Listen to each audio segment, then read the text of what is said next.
Dans le monde fascinant de la biologie évolutive, rares sont les noms qui résonnent avec autant de force que celui de Stephen Jay Gould. Paléontologue, professeur à Harvard, écrivain prolifique et défenseur passionné de la science, il a marqué son époque par cette capacité à rendre accessibles des concepts complexes et à remettre en question des idées reçues. Aujourd'hui, nous plongeons dans l'histoire de cet homme dont les travaux continuent d'influencer la manière dont nous comprenons l'évolution. Les premières années, une vocation née à 5 ans née le 10 septembre 1941 à New York, Stephen Jay Gould grandit dans le quartier de Bayseed, dans le Queens. Fils d'un greffier d'origine juive et d'une mère artiste, il est élevé dans un environnement laïque. À l'âge de 5 ans, une visite au Muséum américain d'histoire naturelle change sa vie. Face au squelette d'un Tyrannosaurus Rex, il décide de devenir paléontologue. Après des études à Antioch College, Gould poursuit sa formation à l'université de Leeds et obtient son doctorat en paléontologie à l'université Columbia en 1967.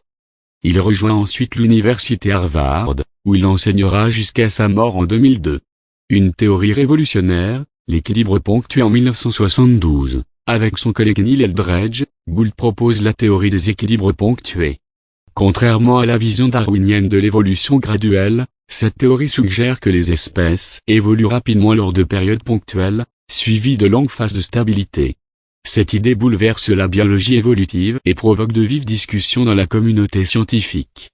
Un vulgarisateur opère au-delà de ses travaux académiques, Gould se distingue par cette capacité à rendre la science accessible au grand public.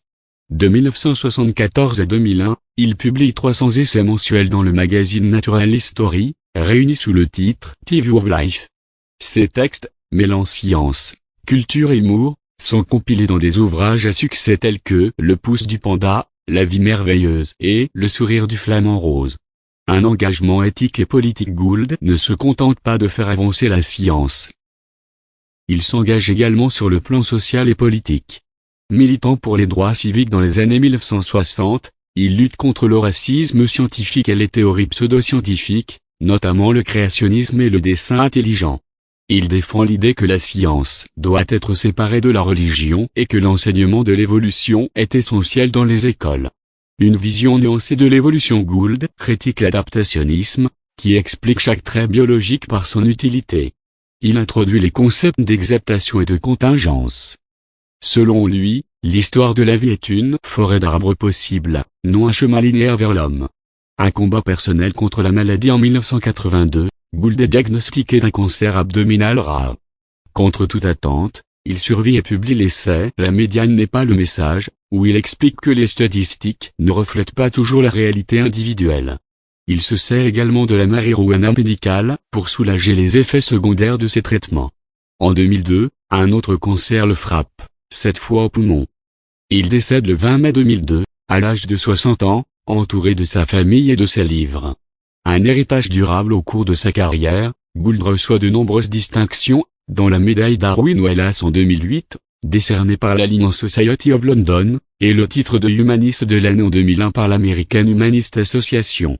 Son œuvre continue d'inspirer scientifiques, étudiants et amateurs de sciences à travers le monde. Conclusion, un esprit libre et engagé. Stephen Jay Gould n'était pas seulement un scientifique brillant. Il était un penseur indépendant, un écrivain engagé et un défenseur de la pensée critique. Son œuvre nous rappelle que la science est une aventure humaine, pleine de surprises, de remises en question et de découvertes. Dans un monde où les faits sont parfois mis en doute, son héritage est plus que jamais d'actualité.